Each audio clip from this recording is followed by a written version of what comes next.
there was a part of me that was worried that, like, what if I have regrets? Like, that would be terrible. You know, it's just, like, I never thought that I would have regrets, but, you know, it's just like, you're not sure until you actually do it.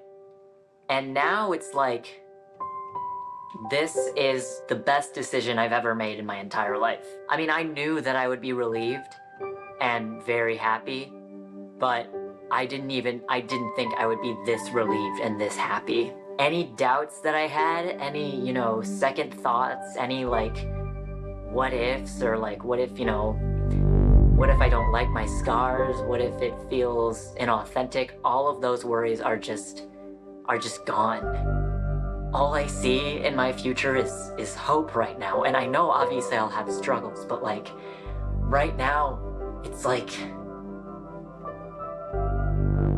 I just gained like 1,000 more reasons to live, and it's so huge. And I didn't think that I would be this elated, but like, I'm so proud of myself for doing this.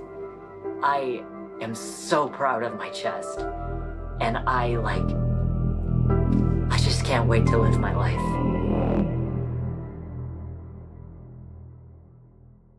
So, here's the deal. I'm detransitioning. Hey guys, it's Daisy. I go by Allie now because I am a female to male transgender. I identify as male. I am a trans male. I've been through many different other identities, including genderqueer, agender, and of course female. But as of right now, you know, male just seems the most comfortable for me. So, I've officially been through the first year of my second puberty. 1 year of testosterone injections once a week, and this is what I look like. This is what I sound like. This is who I am. This is my voice pre-T. This is my voice 1 month on T. And I am officially 2 months on testosterone today. This is my voice 5 months on testosterone. This is my voice 6.5 months on T. This is my voice 8 months on T. This is my voice 1 year on testosterone. I am getting top surgery in the morning. I am Dr. Shore's first patient of the day. I don't know how many patients she has, like, on an average day, but I'm the first one. So it's the morning of surgery, and I'm going to be sliced and diced. Can't stop saying that. In about 2.5 hours. So I'm in the pre-op room, and just waiting for someone to come in. Yep, don't have an IV in or anything, just in a gown. We'll see what happens. I was told that people who have gender dysphoria need to transition. Like, they can't survive without transitioning. And where I made a grave error was thinking that I needed to change my body. I wish I could just, like, very harshly say to my young pre-testosterone but trans-identifying self, like, don't do any of this. Don't go on T. Don't get surgery. Don't even change your name. Like, just stop.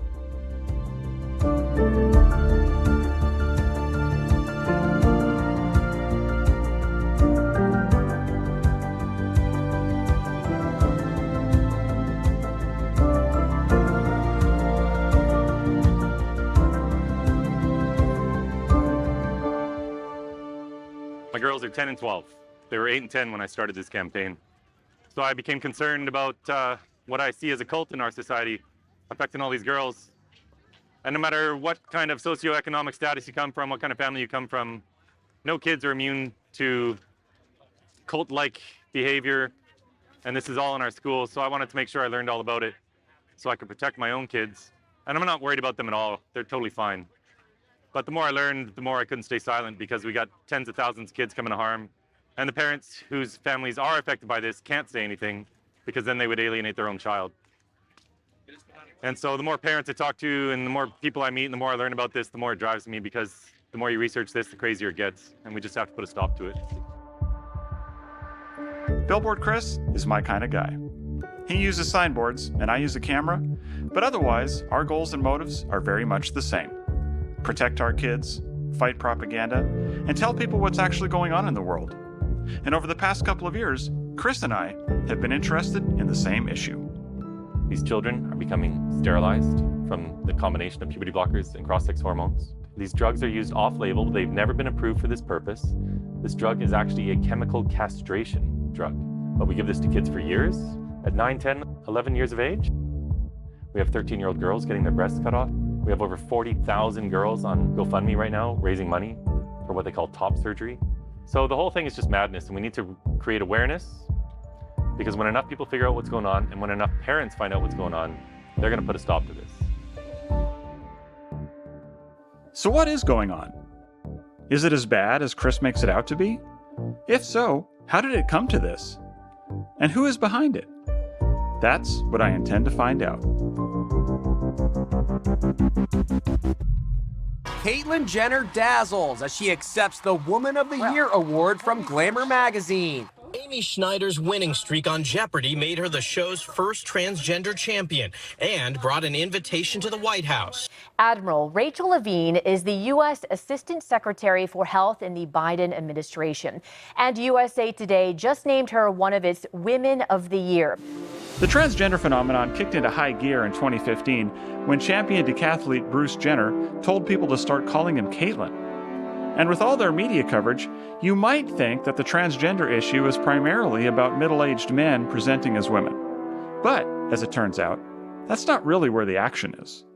Increasingly, it looks like it's high school and college age girls and women who have no history of any gender struggles, who all of a sudden will come out either as trans or as non-binary or as fluid. I am genderqueer, transmasc, and queer. And so this looks very different than the historic understanding of gender dysphoria, which was largely a phenomenon in like smaller, younger boys and in middle-aged men. Historically, over 80% of children who experienced cross-sex self-identification were boys. That constituted about 0.02% of the population. Of those boys, 80% of them would get over it early in puberty. And by the time you got to young adulthood, 92% of them get over it. And as for the middle-aged men, there are generally two groups. There are men who have same-sex attractions, and they're embarrassed by that. And so they rationalize it by saying, well, I wasn't really supposed to be a man, I'm really supposed to be a woman. And that's one group. The other group are men who become aroused at the idea of themselves as women. They're known as autogynephiles. Autogynephilia it's a heterosexual sexual dysfunction. Autogynephilia is where men will dress up in women's clothes and look at themselves in the mirror, and they become the object of their sexual affection. But that is not the major transgender group today. So I had been working with teens, in New York City, in California. I'd worked in several schools in many different communities, many different socioeconomic backgrounds. I had never seen this many transgender kids in one spot, ever. And they were all girls. The fact is, transgender cases in girls have exploded in recent years. So why is this?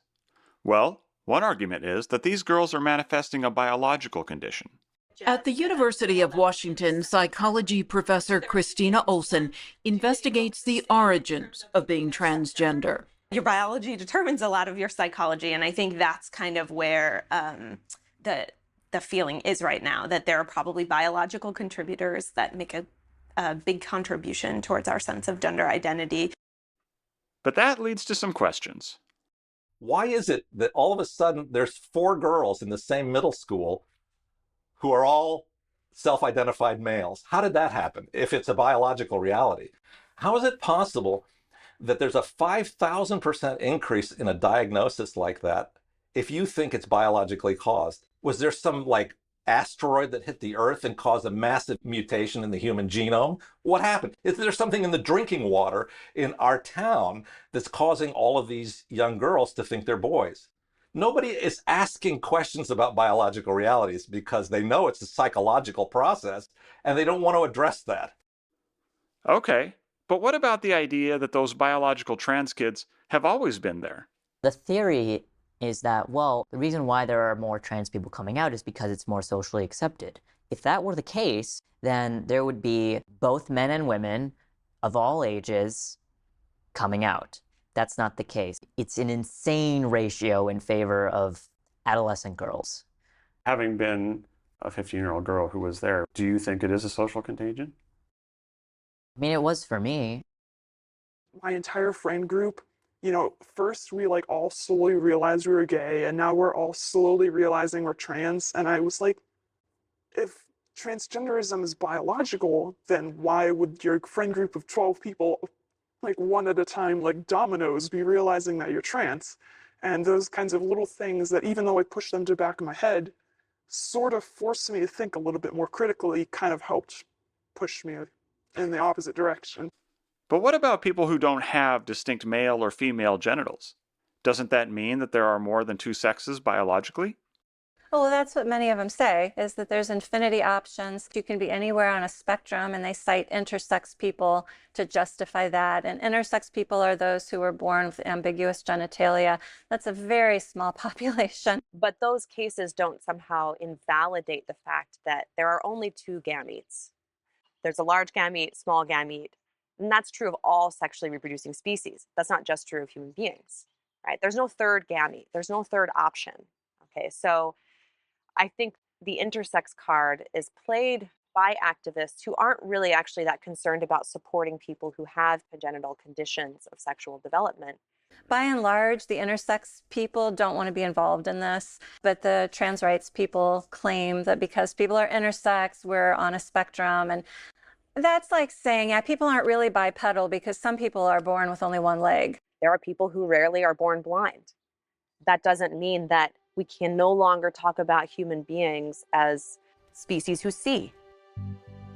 So if it's not biological, but rather some sort of psychological condition or social phenomenon, what is that condition?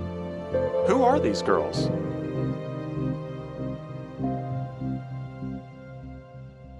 And what you find when you look at that subset of patients is that they have a 30% likelihood of being on the autism spectrum. Talk about capacity for being misled by social signals and things like that.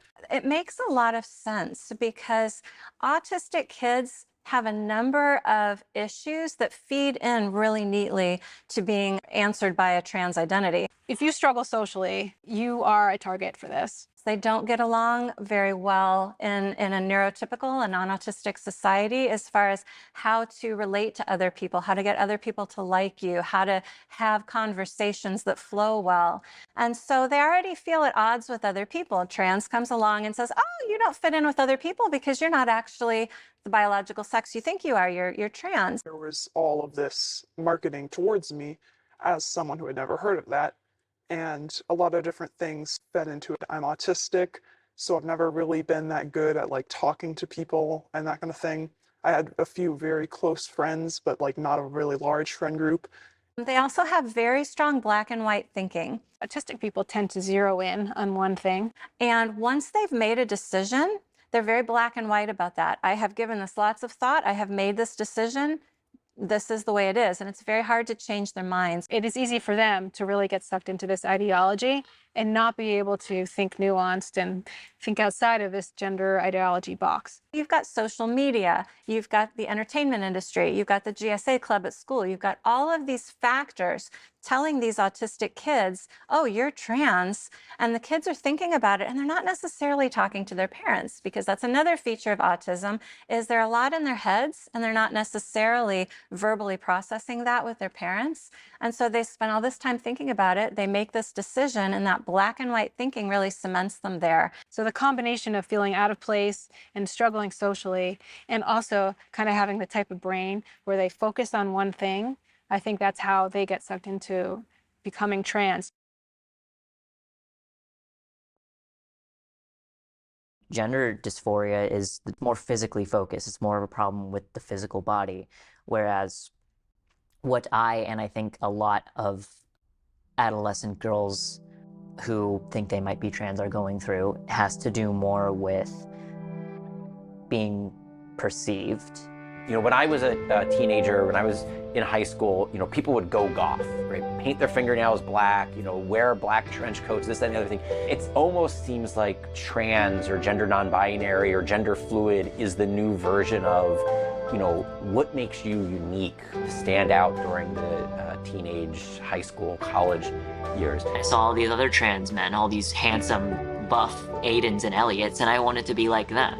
I wanted to be accepted and liked and celebrated the way that they were. I was like, oh, I'm gonna be so cute. I'm gonna be this like artsy gay guy type, and that'll be my place in the world. The influencers, they make it look so fun.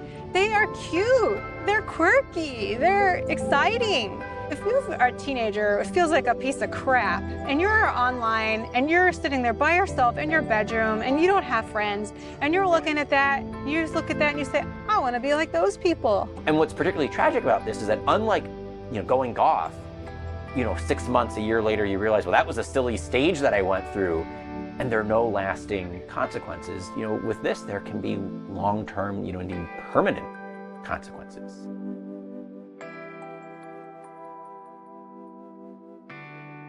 If you become trans, you get a whole new status. All these people notice you when you were probably invisible before. I worked with a young man in California who was in a family of 8 children. And when he contacted me, he had gone through and had some surgeries. And so I asked him, I said, well, why did you do this? And he says, well, I don't know. And I said, oh, yeah, you do. And he said, no, I don't. So we had this conversation, several emails. And he says, okay, well, he said, I really did this because I had all these brothers and sisters. I never felt like anyone ever knew I was there. When I identified as a transgender female, everybody knew I was there. So it had nothing to do with gender dysphoria. It had nothing to do with he wanted people to know he existed.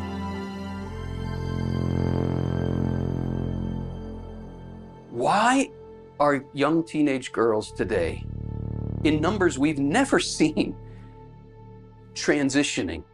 Well, put yourself in their shoes. It's very hard to be a young woman in our, you know, very toxic, sexualized culture. And so I'm not surprised that, you know, many women are just saying, I am opting out.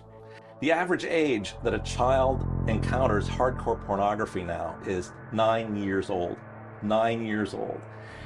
If you have a boy who's like slipping into adolescence, who's been surfing porn for a couple of years, right, and a girl shows up in school who's developing breasts, that girl's likely to suffer verbal abuse from that boy, right? That's another factor that's probably stimulating this desire among certain girls to not want to be girls anymore. Because as they manifest their secondary sexual characteristics, they're encountering this horror of sexualized, porn-saturated middle school boys or high school boys who make them feel like they're in danger. And if they just didn't look so much like girls, they wouldn't feel like they're in danger. They wouldn't be hiding out in the bathroom during lunch. I think pornography is one of the worst things that's ever happened to society. Like, I think pornography is where a lot of that comes from. Porn is horrific.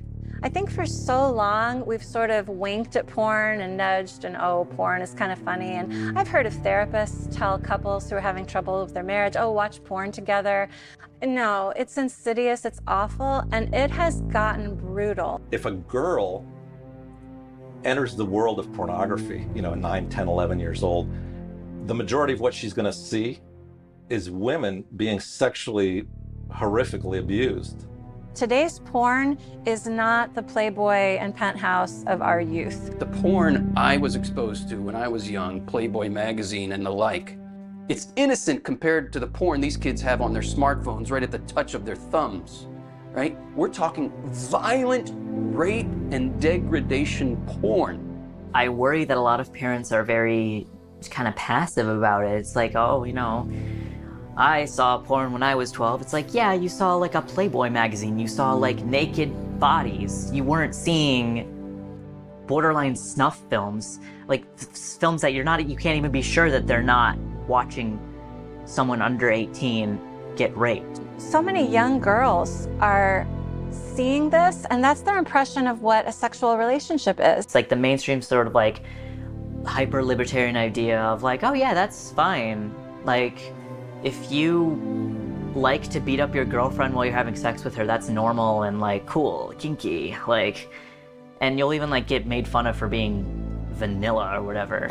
Not only are the girls being exposed to this, but the boys that the girls are hanging out with, they're on a constant drip, a constant feed of this porn, and these boys are demanding of these girls that they perform these kinds of activities with them. And what's the odds that an adolescent child is going to see that as a beautiful thing? Some number approaching 0. When you are formed to think this is what men want of women, and this is how women are treated by men, well, no wonder women don't want to be women in that environment. We were out playing, and there was a utility access underground, and the covering of it had been lifted off. And so my brother and I went down into this hole because it was cool, and that's what you do when you're little kids, I guess. And we were down there pretending like we were in a starship or something, and suddenly some hands just reached down and pulled me out, and somebody else grabbed my brother, and there was a restroom nearby, a public restroom for the park, and they pushed me in, and I was trying to get away. I was fighting. I was screaming and kicking, and these men had a knife, and they put it against my brother, and they told me they would cut his penis off if I did not cooperate. And of course, cooperating because I love my brother. But after it, I just decided I wasn't going to be Erin anymore. That I was going to be Timothy because that would keep me safe from what happened. I didn't want that to happen again. So basically, I just became a different person. In the 6th grade, I was on the Summer League swimming and diving team. And our Summer League diving coach, we also worked out on the trampoline. So there were times that we were driving from the pool to the trampoline, and he would drive, and he would often put me sitting next to him, and he would play with me. And then on another opportunity, he had me, got me in his apartment, and I was sexually abused. So at that time, I was in a case of sexual abuse where I developed a hatred toward my own male genitalia. I wanted it gone. So here I am before I'm 10 years old. I got a grandma putting me in a purple dress and affirming me as a girl and not affirming me as a boy. I got a dad who's trying to reshape me into a man with a hardwood floor plank, and I got an uncle who's sexually molesting me, all before I'm 10 years old. So, you know, a young person under the age of 10 is not very well equipped to deal with these circumstances. So what do you do with them? And so you internalize them. I worked with one 13-year-old girl here just several months ago now. We said, okay, why are you doing this? Why don't you like who you are? And she paused. Her answer was, I had a bad dad. And she was abused sexually. They're broken people that we need to help them realize what broke them. Of all the thousands of people that you talk to, how many have not been broken in some way in the past? None. I haven't talked to a single person who developed a transgender identity that didn't have some kind of a profound trauma in their past. Sometimes it's not sexual assault. Sometimes it's something like having a parent who makes it clear that they don't want that child being the sex that they are, and that children will accommodate these kind of desires of parents. Sometimes it's a divorce where the child is convinced that if they had been the opposite sex, the divorce wouldn't take place. But a lot of times it's a sexual assault. Many of the individuals, boys and girls, boys, if they were sexually molested as a young person, want to cut their genitalia off, not to become a woman, not to become a woman. Why? They cut their genitalia off so that they will never be sexually touched or abused again. And they see the only way to accomplish that is to remove what was being touched. A girl, on the other hand, who is sexually abused will make herself appear as male as she can as a way to repel any persons who might want to sexually abuse them. I saw a lot of, especially girls, who've had some kind of sexual trauma that in the past they might have worn baggy clothes or gained extra weight or cut their hair just to not get that attention from men. That's very uncomfortable for them, extra uncomfortable if they've had some sexual trauma. And so I think this transgender thing is really a way to take away a lot of those very painful, ugly feelings that they're feeling. So the trans issue in young girls sure seems to be a multifaceted psychological condition. According to Dr. Patrick Lappert, what we are dealing with here is a type of body dysmorphic disorder. And body dysmorphic disorder is a condition where a patient will present with some fairly ordinary kind of a question like, I'm interested in having a rhinoplasty. I want you to change the appearance of my nose. Well, this is a common reason for consultation with a plastic surgeon. And, you review their history and you're talking to them. And while you talk to them, you're trying to get an understanding of their motivation.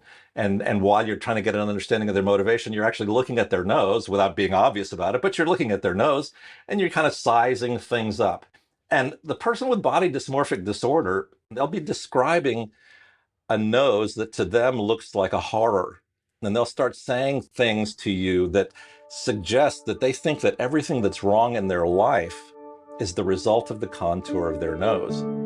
They're convinced that the reason they're lonely, or they'll think that the reason they're not getting promoted at work, or the reason why, life is a misery is because of the contour of their nose. And what they're telling you is that they're so invested in what you're going to do to their nose that they expect it's going to be life-changing.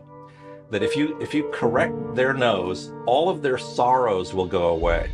That's the key. And so essentially what they're asking you to do is to solve an interior wound by changing their external appearance.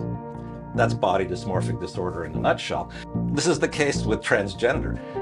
The person has an interior wound and they're seeking an external explanation for it. It's not their body mass index or the contour of their nose, it's their sexed self. They invest in that, the explanation for all of their sorrows, and they want you to change it, thinking that if they change it, all will be well. It's the same process, and you do not offer aesthetic surgery to a person with body dysmorphic disorder. It is considered a misdiagnosis. You missed the diagnosis and you did the wrong thing for this person. You didn't serve their best interest. You may have served your cash register, but you didn't do that person any good at all. So what would do the person good? What is the proper course of action here? We have all sorts of feelings that don't align with reality. And the historic practice of psychology and psychiatry was to help people line up their thoughts and their feelings with reality, right? So if you thought you were overweight, if you thought you were unattractive, if you thought that you needed to starve yourself, no one would say, oh, yep, prescribe liposuction. They would say, no, we're going to help you get your thoughts and your feelings in touch with reality. From my perspective, the good doctors say, rather than doing what's impossible, transforming reality to line up with false thoughts and feelings, let's at least attempt to do what is possible, helping people line up their thoughts and their feelings with reality, including the reality of their own bodies. This is often called cognitive therapy, and Erin Brewer is an excellent example of the good that it can do. When first grade started up, my teachers were really concerned because I had been a fairly happy-go-lucky kindergartner, kind of quirky, and I came into first grade and I was just a mess. I was angry, I would yell at the teacher, I would kick other kids. I didn't want anything to do with the girls. I just wanted to play with the boys. I wanted to go into the boys' bathroom. I just didn't want to be a girl. I didn't want that danger. And I felt so ashamed of what happened and thought it was my fault. I thought if I were a boy, it wouldn't have happened. And thankfully, the teacher referred me to the school psychologist and got me help. Erin likely wouldn't have got that same kind of help today, as the approach to cases like hers has completely changed. I did a lot of research, and the books were telling me, the journal articles were telling me, and everything I was hearing was that I had a birth defect, possibly my mind was washed with the wrong hormones when I was in utero, and that I needed to change my body to match my mind. Otherwise, I wasn't going to get over this. This is the reason why the language of transgender has been intentionally modified to take away. It's called depathologizing. This is what the Diagnostic and Statistical Manual did 7-8 years ago. Is they changed it from gender identity disorder, which obviously smacks of a psychological problem. They call it now gender dysphoria. And really, and all they'll allow you is that the person's unhappy, but they're unhappy because of a biological reality. Therapists are no longer want to see this as a mental illness. They changed it to reduce the stigma, but they wanted to keep it in the DSM so that insurance can still pay for treatment. So they want it both ways. This is the problem that the psychology world has faced. They don't want you to think of transgenderism as a psychiatric, psychological process that the person is suffering under, right? But yet they want to bill insurance companies, so it's got to sound like a medical condition. So they came up with gender dysphoria, and all the while they're waving their hands going, but this is not a pathology. This is just, it's kind of like a diagnosis, but it's not a pathology. Well, if it's not a pathology, why are we amputating people's genitals and breasts? What's that about, right? Is it an objective reality or not?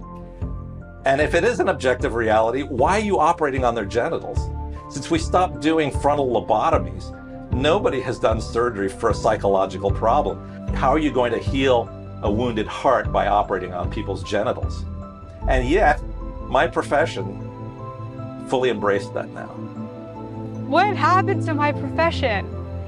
I gotta tell you, the reason I started to speak out, because this is not my personality to speak out, is because I came back from my disability, and it was so hard for me to recognize and see that it's my profession that's hurting children.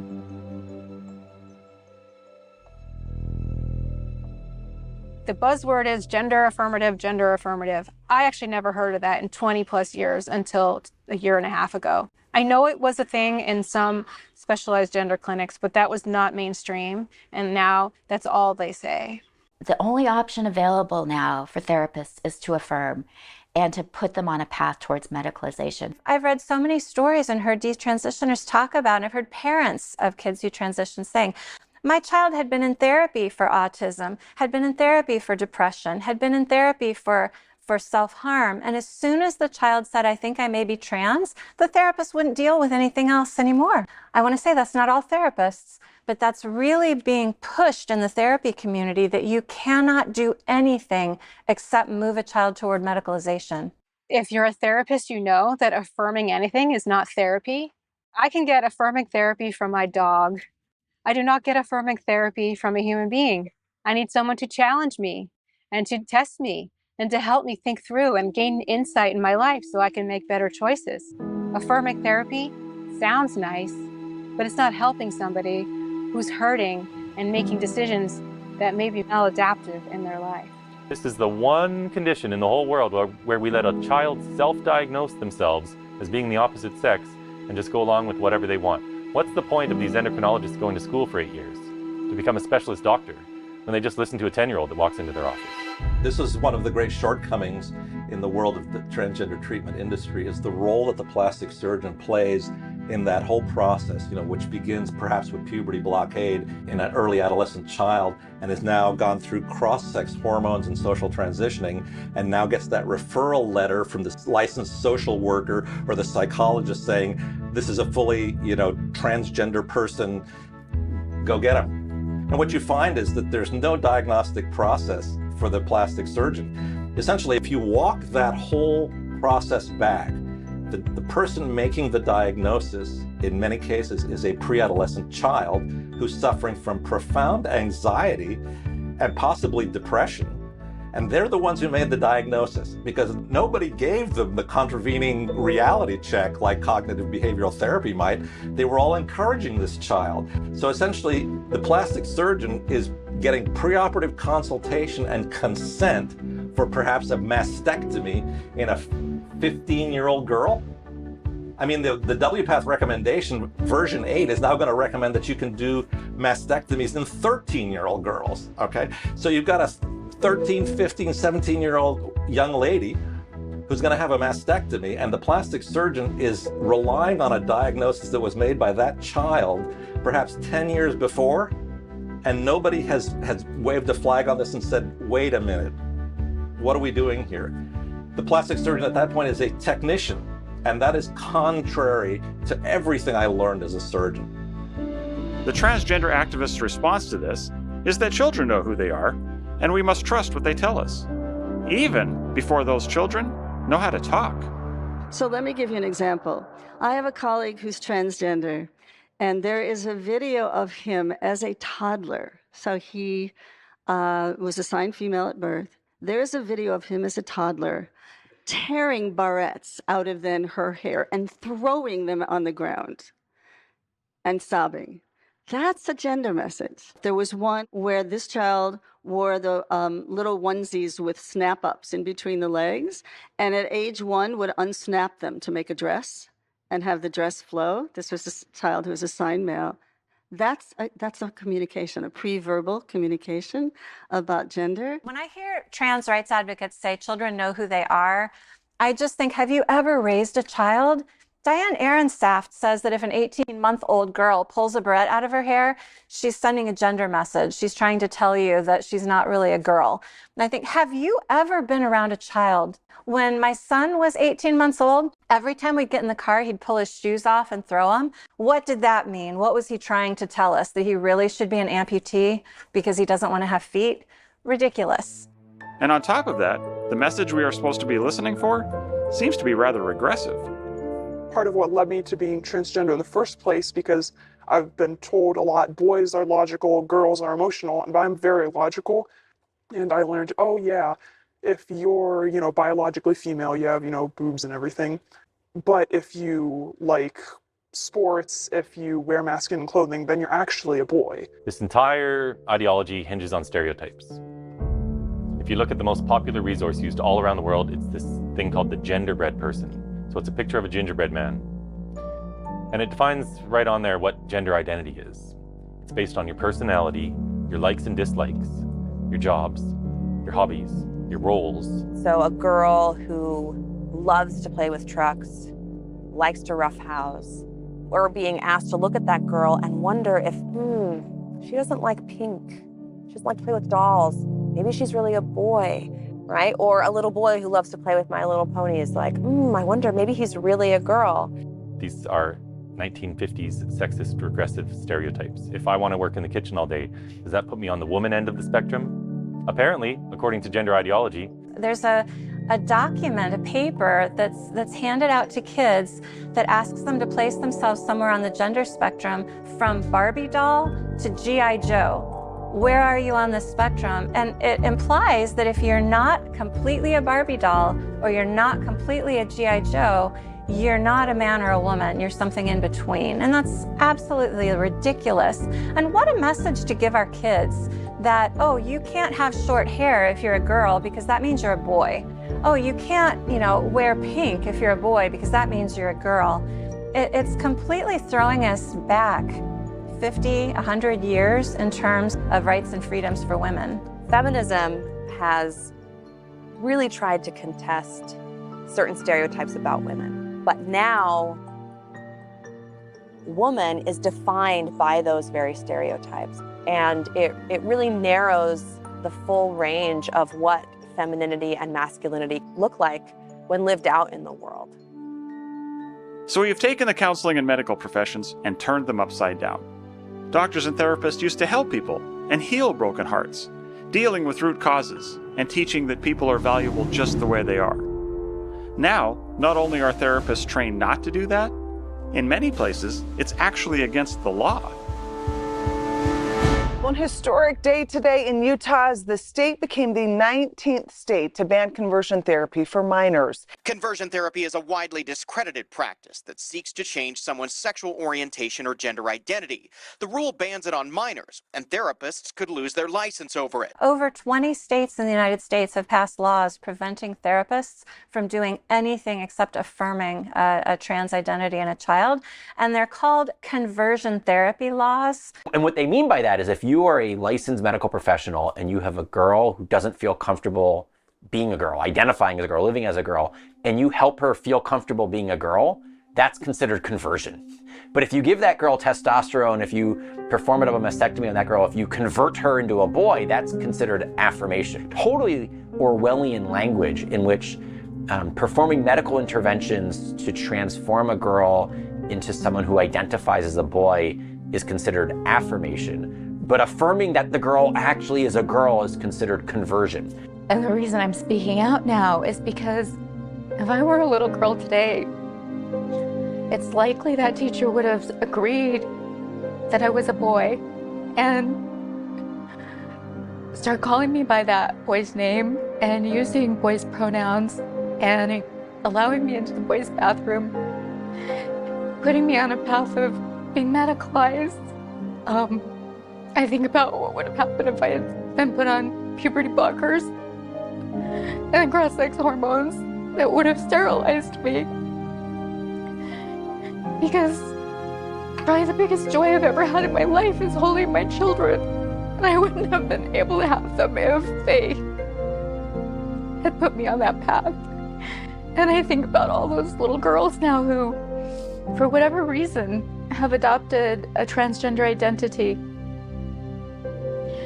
taking puberty blockers and cross-sex hormones and having their breasts chopped off. And I feel like I have to speak out and I have to tell my story.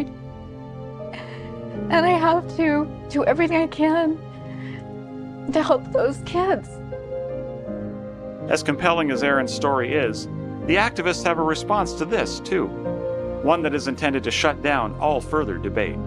It's not unusual for the parents to hear a professional say, well, I know it's a tough problem, but we have a lot of experience with this, and which would you prefer, a live son or a dead daughter? These ideological doctors at these children's hospitals, they'll tell the parents, you have two choices. You could have a dead kid or a trans kid. This is brutal. Suicide's complicated, and we should never be weaponizing it like that. And with no other condition do we say, oh, you're suicidal? Okay, let's just give you what you want. To me, that is emotional blackmail. Therapists are trained, especially with people who tend to be attention-seeking or tend to try to get what they want by threatening suicide. Therapists teach people to express their needs in a more healthy manner. Now, therapists are doing that. Therapists are threatening their clients and saying suicide is the reason to do what I want and to do what I think is right without any kind of collaboration or other exploration.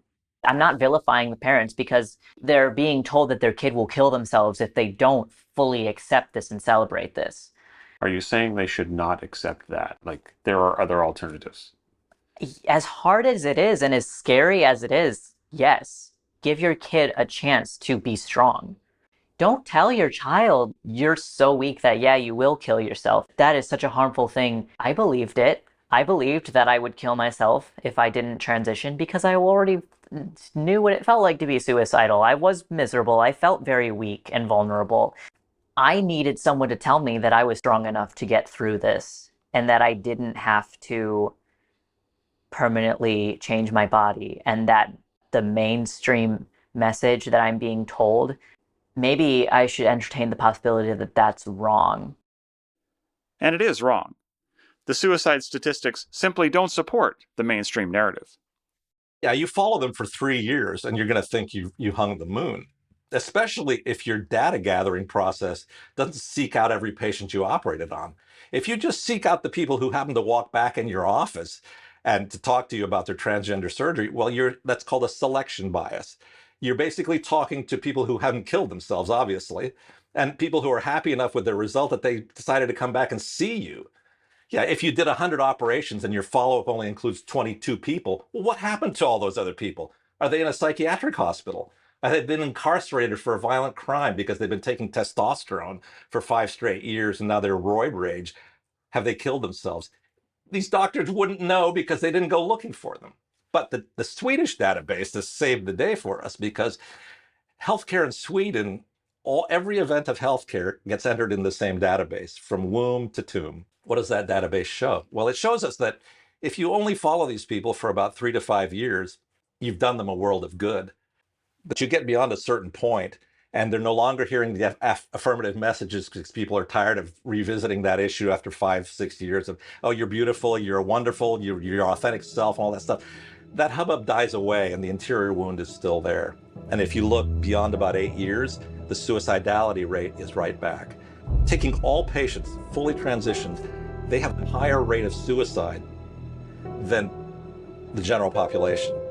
We see too much regret after this. That's why they're 18 to 20% more likely to commit suicide after they go through this. Why? Because they had a broken identity. And treating them with hormones and surgery doesn't fix a broken identity. It just adds more pain and more suffering. And actually, in a way, it's more abuse. If we look at what the whole process of transgendering is, if we can use that word, it's self-destructive. Every process requires you to destroy who you are. The simple fact is, affirmation care, medicalization, and surgery only make things worse. For a while, I was like, I'm just gonna live with the regret. And I lived with the regret for like 1.5 years, and it was the darkest period of my entire life, by far. 7 years down the road of this transition, I was in worse condition than when I initially started. I had more problems 7 years down the road than I had when I first transitioned. In those 7 years, did your therapist ever connect any of your issues back to the trauma of the sexual abuse? No, and that's a big question within my mind in reflecting back, because after everything was said and done and I did transition back to male and found peace between my mind, my heart, my body, I started reflecting back what happened, what was going on with me, and my therapist never did dive into the difficulties I had as a child or the sexual abuse, because as a child, I had a speech impediment. I still have a speech impediment, but not nearly as bad as I did as a child. I had a learning disorder. I was dyslexic. I had to go to a special reading lab, and I actually didn't start to learn how to read until I was in the 5th grade. I was uncoordinated. I couldn't play any athletic event very well, and I was always picked last amongst the teams with the boys. I didn't fit in with the boys.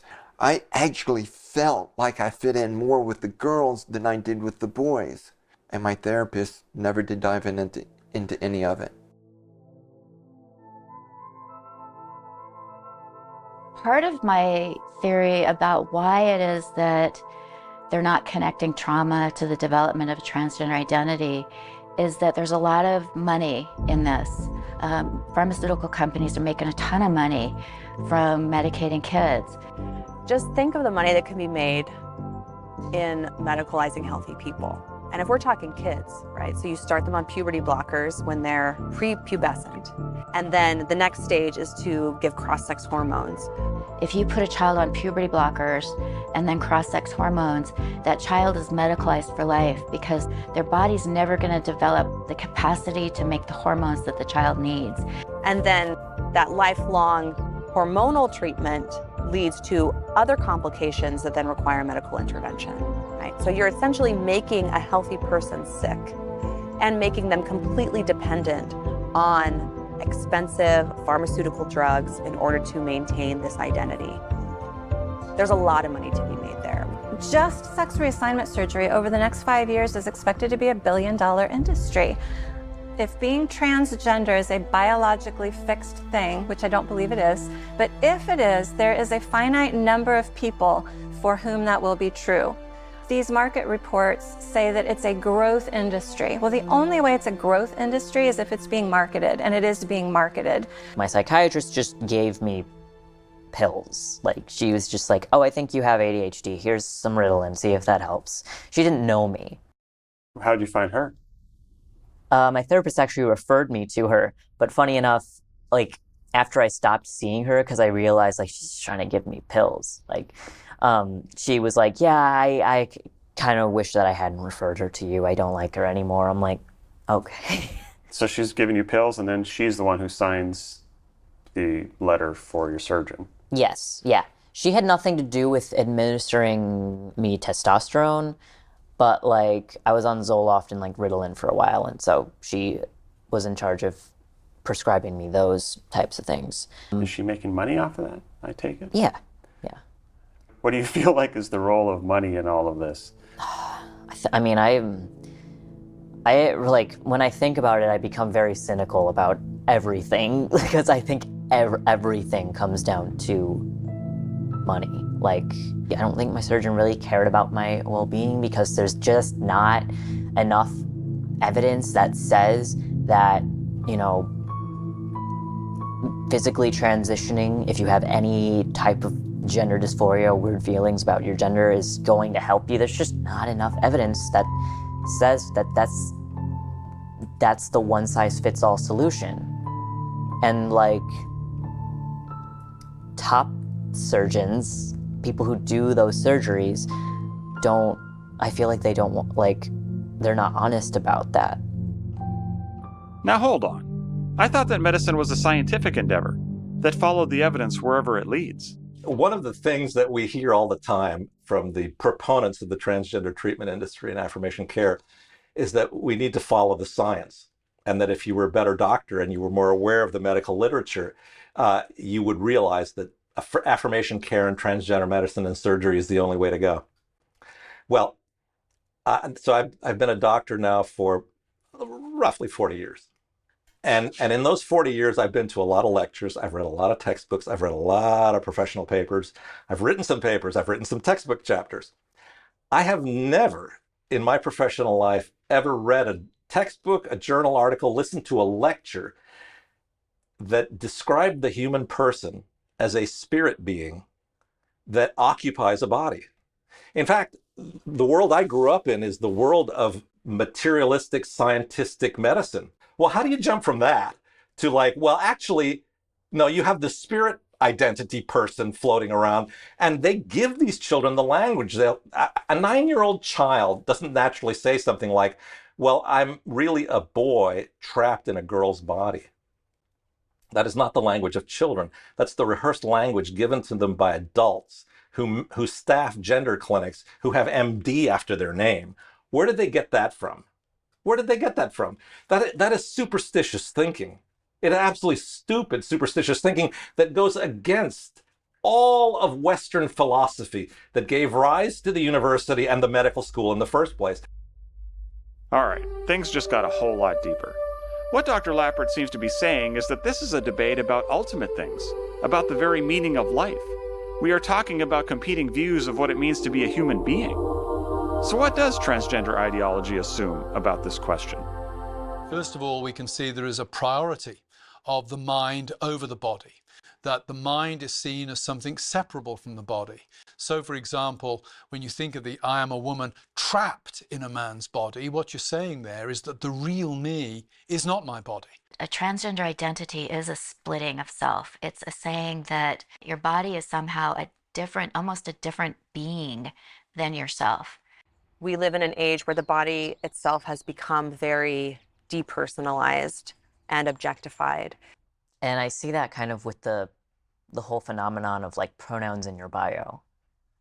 Because it's like, my body doesn't matter at all. Like, whatever I was born as, throw that out the window. I am whoever I label myself as. The body is almost this physical extension of me in the world that I can curate according to this real me that's inside and disembodied. This notion is being taken to new heights in the internet age. Seems like we're actually trying to become more disembodied, and it becomes increasingly easier to do that and accept that if everything is online. When you go on the internet, you can curate an online identity that is radically different than your real life. And so I think some of what we're seeing is as young people get so immersed in that online environment, they almost try to take their online identity and bring it out into the real world. Dr. Trueman has a term for this: expressive individualism. Expressive individualism is the idea that every individual person has a core of inner feelings. And in order for that person, that self, to be authentic, that core of inner feelings must be allowed to express itself outwardly. This is really starting to make sense of the transformation we have seen within many institutions. When you think of how institutions operated typically in the past, they were places of formation. They were places that you went in order to be transformed into being that which you should be. You went to school to have your rough edges knocked off. Now, of course, schools are there to help students realize themselves, discover themselves. The medical profession, of course, once upon a time, the medical profession was there to cure people. Now, of course, it's taken on a profoundly psychologized sort of function, precisely because the ethos of the society in which we live in is one of personal affirmation, and even the medical profession must bow to that. So to flesh that out a bit, teachers, therapists, and doctors have to deny the physical reality of a child's body in deference to a child's desires and choices, because these desires represent the child's authentic self, the real person, and the body is simply an artist's canvas which should display this non-physical, real self. So how does this dualistic view of the person compare to the classical view, the one on which Western civilization, and all our institutions, was based? The classical idea would be that human beings are an indivisible whole, a unity of, in classical terminology, body and soul. That the human person is a hylomorphic being. It means that body and spirit together comprise a single nature. It's not that you have a spirit nature that fills what may or may not be the right body.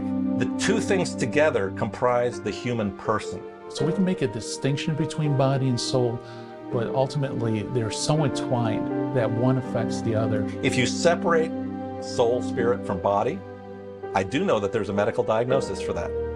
It's called death. And yet this is what we're being sold by the practitioners or the followers of science. It is important to acknowledge why one might want to get out of one's body. Essentially, to want to get out of your body is essentially to get out from under these three relations: relation to one's parents, to the opposite sex, and to one's progeny. When you think about it, it's if your notion of the self is the expressive individual, then anything that encumbers you is a problem. And the most obvious thing that makes demands upon you is the family. That's the first institution you're part of. The idea here is that we want to get out of the body because we didn't get to choose it. We didn't get to decide our physical characteristics, where and when we were born, or the people to whom our bodies are inextricably tied, our family.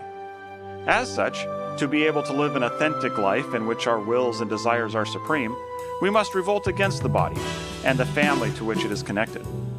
Although this idea has been around throughout human history, it got major traction in the 20th century when it was preached by one of the foundational thinkers of the modern version of this movement, the man who coined the term sexual revolution, Wilhelm Reich. Wilhelm Reich was particularly concerned to destroy the nuclear family. He saw the nuclear family as the training ground for future fascists. He really did think that the last bastion of oppression was the body and its sort of entrapment in these familial relations. So for Reich, the sexual demolition of the family was part of his program of revolutionary political liberation. The idea of freedom from the tyranny of the body particularly resonated with some women, who saw themselves as especially burdened by biological realities of life. Realities such as the fact that women are the ones getting pregnant and nursing babies. The answer, for second-wave feminists such as Simone de Beauvoir, was to disconnect women and the idea of womanhood from children and the bodies that produced them.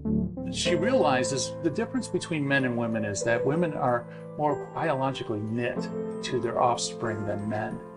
And so she thought if we could suppress or take away some of that knitting with biology, then women would be on par with men. There wouldn't be much of a distinction. Simone de Beauvoir makes the point that it's only once motherhood has been shattered that women will be really and truly free. So she advocates contraception, and she also advocates the state-run childcare. De Beauvoir certainly wasn't alone in this. Contraception had been pushed as the key to women's freedom for several decades, most notably and forcibly by Margaret Sanger. She's the one who coined the term birth control. She was also behind the original formulation of the birth control pill. And that technology of synthesizing hormones was really new at the time. And it was also being used for the first time in the same era to begin to experiment with giving cross-sex hormones. So that those two technologies, I see those two as connected. Looking back, there seems to be no question that the birth control pill is connected, not only to the wider practice of prescribing synthetic hormones to physically healthy people, but to the disconnection of personal identity from one's physical body. Becoming a contraceptive society fundamentally changed the way we think about our identity and our bodies. The separation of sexual intercourse and procreation has made us, I think, as a culture, much less conscious of the fact that we're fertile beings. Once you have the pill, and especially abortion, it so effaces the meaning of sex that now it is possible for us to say a man is a woman and a woman is a man. Pope Benedict XVI, before he became Pope Benedict XVI, this was in 1984. He says this: sexuality, which is no longer linked to procreation, will have far-reaching consequences. People will end up demanding the right of escaping from the slavery of nature and demanding the right to be male or female at one's will or pleasure. Render the genitals unable to generate, and eventually the meaning of gender itself will be entirely eclipsed. Of course, not everyone thought that this was a bad thing. Famous Marxist feminist Shulamite Firestone said, what we're after is the elimination of the sex distinction itself. In her book, The Dialectics of Sex, makes a remarkable prediction really about the future, saying human beings will reach a point in sexual liberation where conception will not depend upon the sexual act, where child rearing will not be the preserve of one sex or the other, where conception indeed might not be the prerogative of one sex or the other. She's writing this in 1970, long before the transgender revolution, long before transhumanism, long before the hypothetical notion of womb transplants was being touted. Professor Trueman's connection of transgenderism and transhumanism is not incidental here. They are essentially the same thing. Indeed, one of the world's major promoters of transgenderism is Martine Rothblatt. Born Martin, Rothblatt was a pioneer in the area of satellite technology and is now CEO of United Therapeutics, a biotech firm founded to save Rothblatt's daughter's life. Conquering death is Rothblatt's main goal in life, and the way to do that, according to books such as Virtually Human and From Transgender to Transhuman, is to start by storing what he calls our mind file. A mind file is the collection of their mannerisms, personality, recollection, feelings. All of this information stored there will be able, in the next couple decades, once software is able to recapitulate consciousness, be able to revive the consciousness which is immanent in our mind file. This is more than science fiction for Rothblatt. Bina 48 is a proof of concept robot based on the personality and on the mind file of my wife, Bina. Martine married Bina 30 years ago, and 5 years ago created Bina 48 as a digital replica uploaded with the original's memories, thoughts, and even feelings. Martine is my love, my timeless love. Is your thinking here, part of your hope here, is that this version of Bina can, in a sense, live on forever? Yes, not just Bina, but everybody.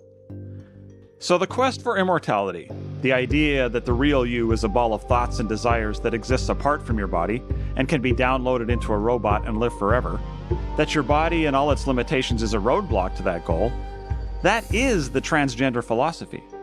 In the end, is essentially, in a nutshell, is a kind of a war with reality, a war with a prevenient natural order. Indeed, the grand dame of the transgender movement, and Judith Butler, channels Nietzsche when she said, in the beginning was the deed.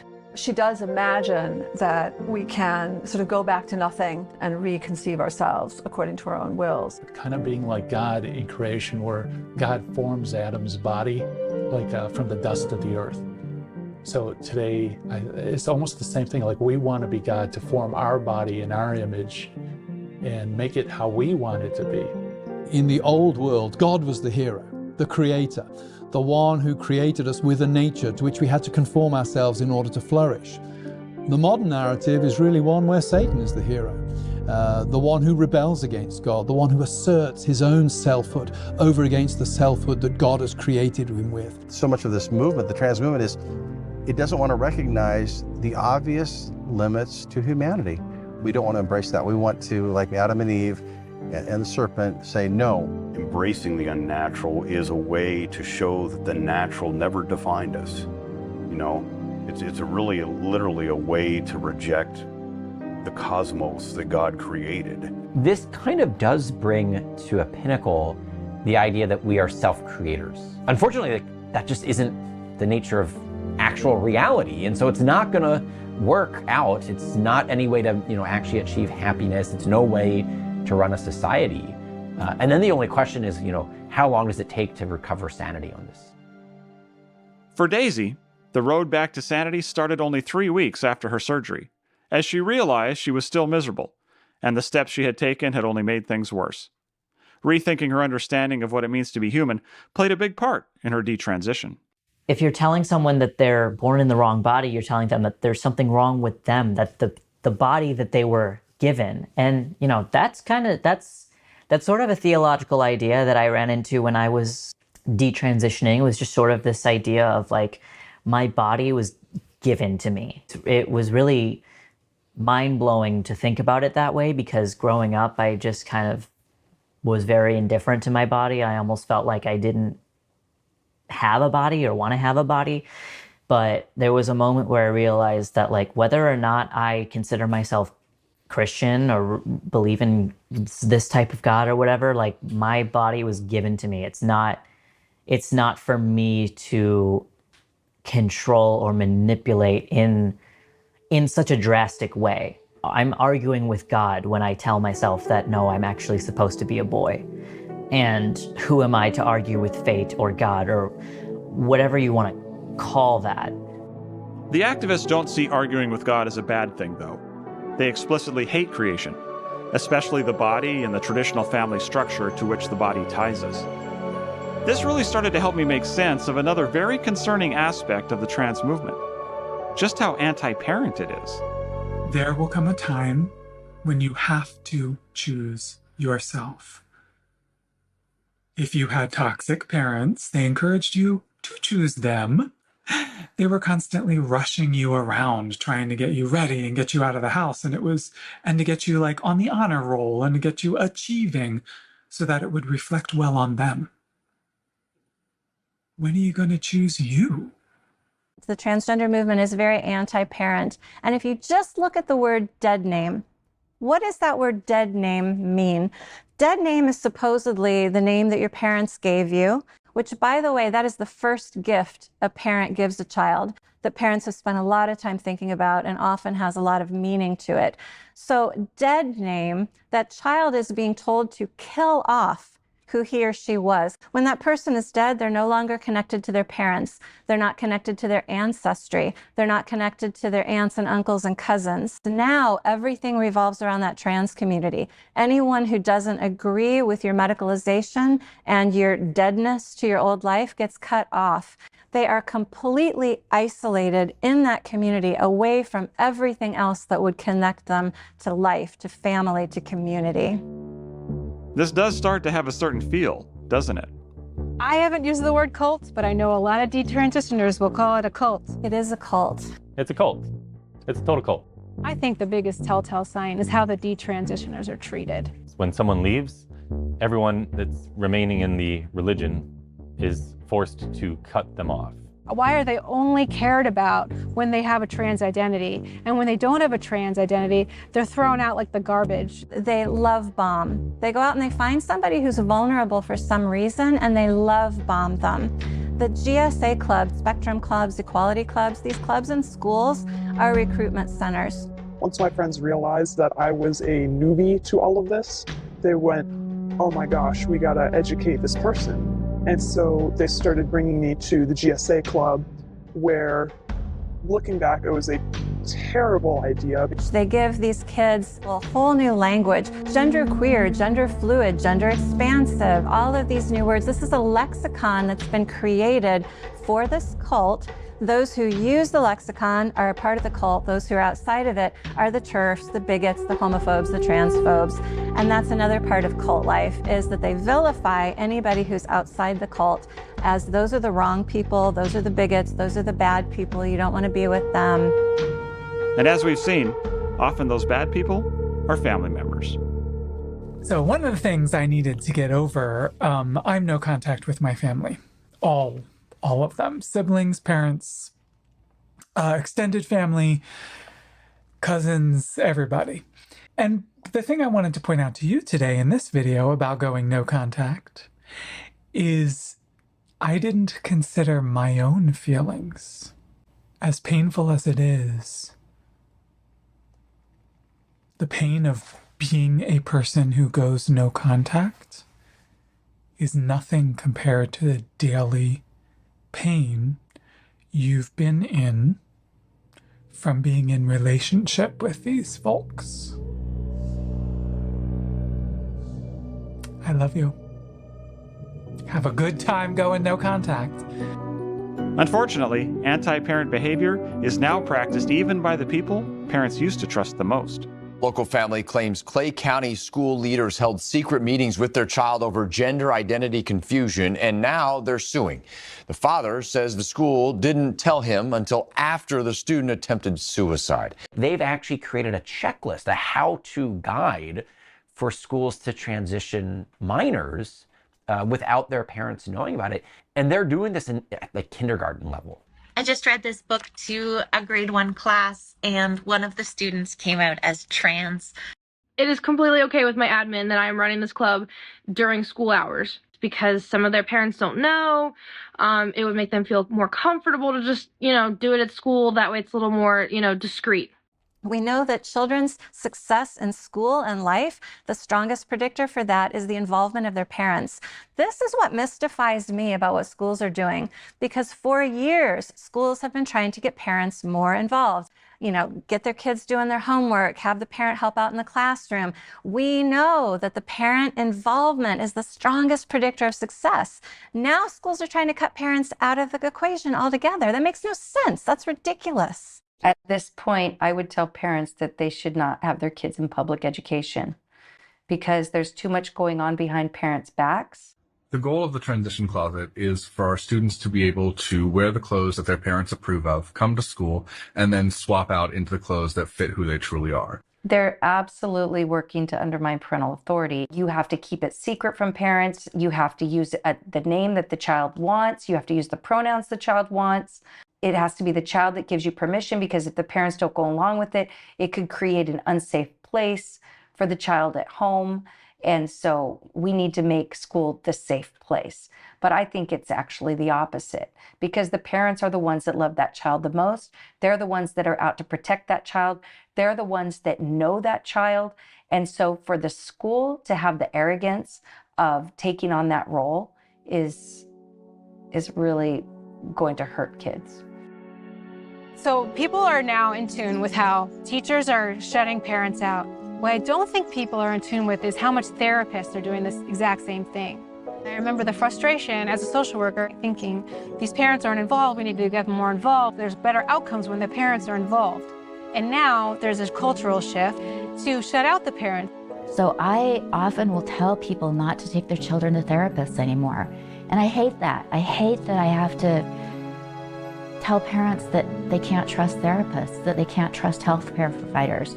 Oftentimes they can't trust teachers. I hate that. Teachers were so important to me. Teachers saved my life. I feel like I had some phenomenal teachers who recognized that I needed a little extra care. And nowadays, I believe those same teachers would believe that it was in their best interest and in my best interest to affirm a transgender identity because they've been brainwashed. Collaboration between parents and children is the only way to provide therapy. And if there isn't collaboration, that is poor therapy. And I could call it malpractice.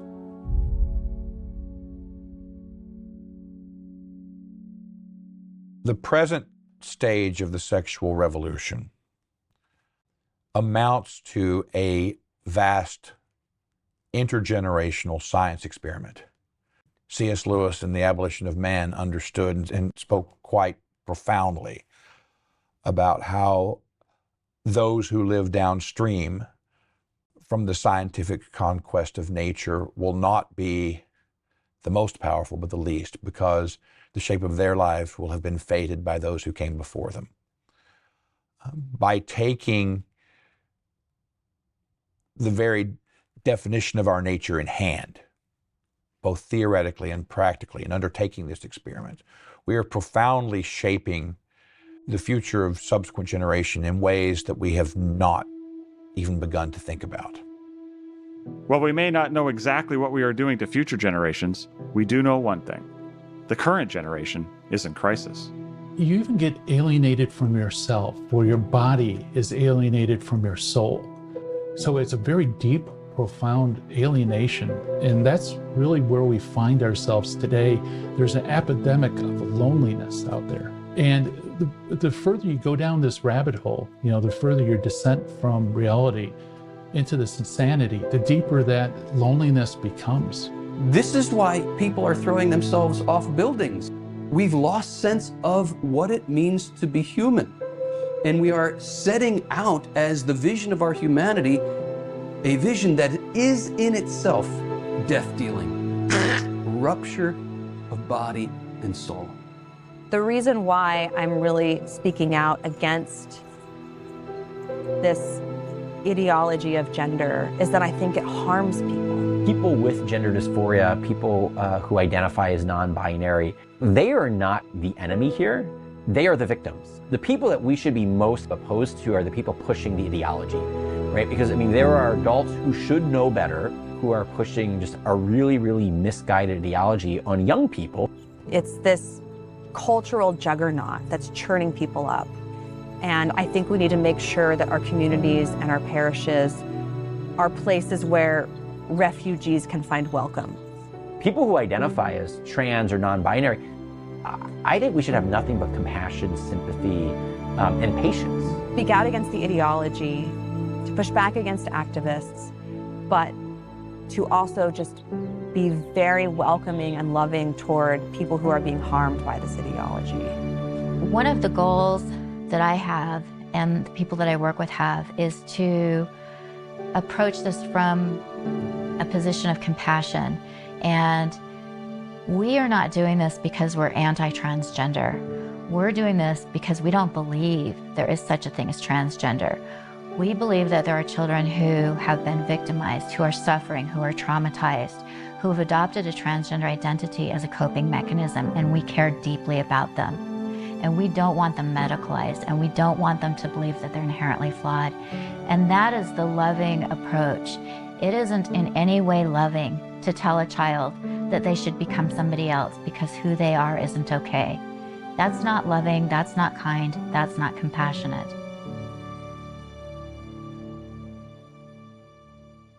How important is we'll call it the God aspect, that if the problem is a broken identity, can you find it other than through the one who made you? That is a great question. And I think from the people that I've worked with, the vast majority of them come to this realization through some faith process, as I did. I found the Lord in prayer coming to me and redeeming my life. So I think when we allow the Lord, when we see that when the sperm hits the egg, he's done the deal, it's already fixed, you can't change it, and you begin to examine the truths and examine those things that happened that caused you to not like who you are, you have the opportunity to come back and say, what I did to myself was wrong. But we can ask for forgiveness. And the beauty is when we do that, when we say we're wrong, ask for forgiveness, we can reach out and be redeemed and restored to live out a life that does honor and glorify Christ.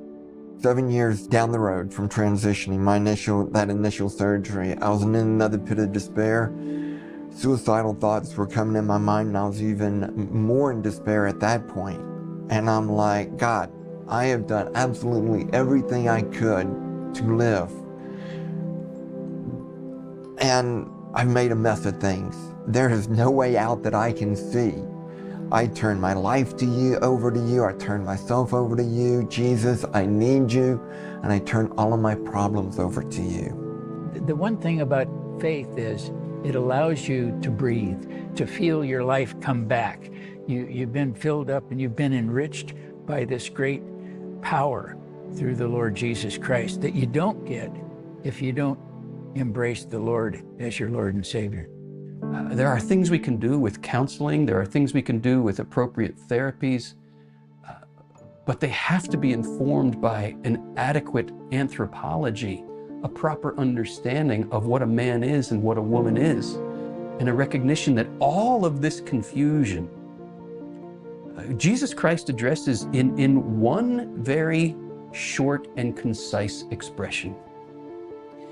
In the beginning, it was not so.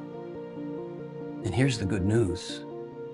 Through his death and resurrection, Christ came to restore creation to the purity of its origins. And sure, Facebook may list, over 50 gender options to choose from in your personal profile. But Christ cuts through all of that confusion when he says, haven't you read that in the beginning, God created them male and female? Christ came to restore creation to the purity of its origins. And there is real power flowing from the death and resurrection of Jesus Christ for that restoration to take place in our own lives, whatever our confusions, whatever the ruptures we all experience between body and soul, and we all experience a rupture there to some extent. Christianity has always stood in marked contrast to that dualistic rupture of body and soul by proclaiming not a salvation from the flesh, but a salvation of the flesh. Christ took on flesh to redeem our flesh. God took on a body to redeem our bodies. Religion is not as it is often thought to be, at least the Christian religion is not as it is often thought to be, a flight from the body to reach a spiritual reality. It is rather the opposite movement. It's God taking on a body to reach us. This is our faith. Our faith as Christians centers around Christ, the Word made flesh. And that's where the war is. It's a war for incarnation versus excarnation. And what we're living in today, this Gnostic split, where the body has no say on my identity, that's the religion of the anti-word. That's the religion of excarnation. We must proclaim faith in the incarnation. This is our salvation.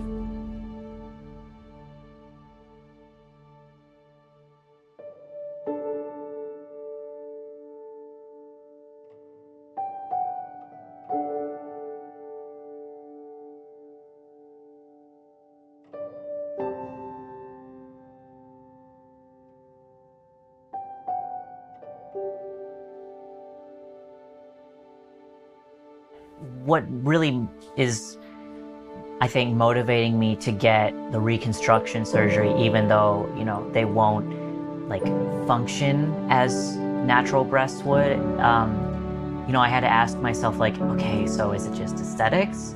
And it's it is aesthetics, but it's not just aesthetics. I don't want to see this anymore. A little past 7 a.m. and in about an hour, I am going to the hospital to be induced. And I can't believe that I'm gonna be meeting my baby soon. None of this was planned, if I'm being completely honest. I was very surprised when I saw the positive pregnancy test. I had a lot of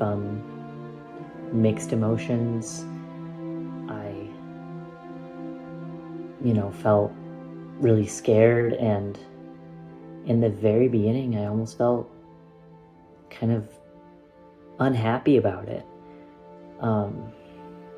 Just because I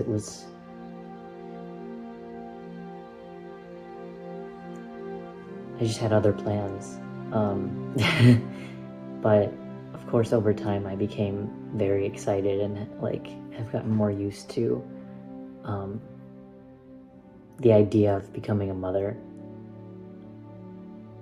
And when I think about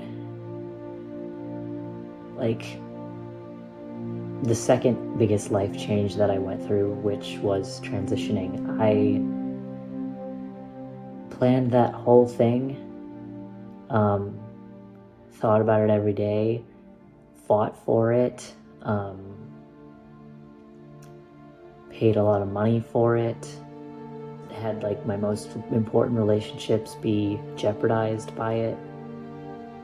And it was all about me, because that was where my head had been my whole life.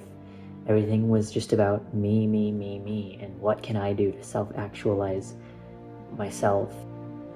Now I'm just bowled over with gratitude that God would allow me that God would allow my body still, after what I've done to it, to not just get pregnant, but to have a healthy pregnancy and a healthy baby boy. I mean, how can I respond to that other than through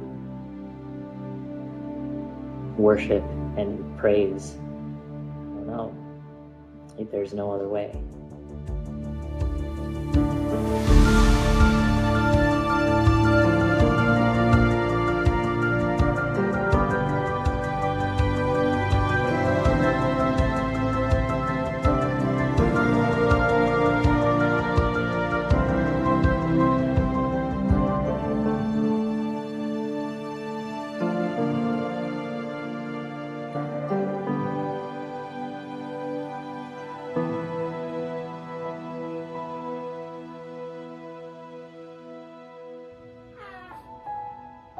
This is Gabriel. He is my son. He is 2 weeks old today.